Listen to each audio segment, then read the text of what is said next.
So this flexibility tutorial is aimed at muscle people, strength people, perhaps bodybuilders, powerlifters, functional fitness people, usually the kind of people that don't necessarily want to go to yoga and do all the spiritual Om Shanti kind of stuff. That's who this tutorial is aimed at.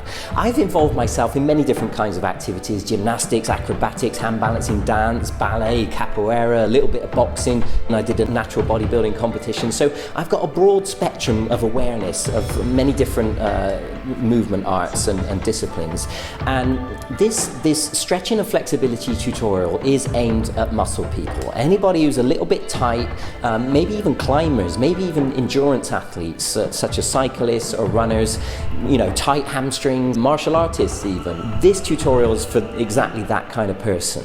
Flexibility gets overlooked. 5 minutes of stretching at the end of your training session isn't really enough. It needs to be treated with more seriousness and given more time than that. This is not the only way of doing things. There's many different approaches to stretching and flexibility.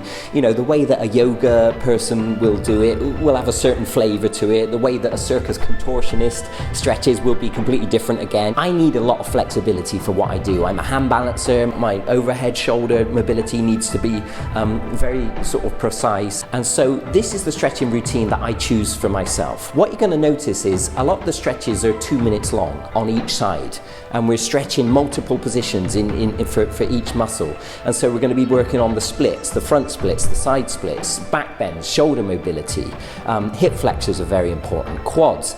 And so this is one stretch after another for a whole hour. I think you're going to like it. I think you're going to find it very practical and applicable, and I hope you find it useful. Ben Lowry, Circoplex.tv.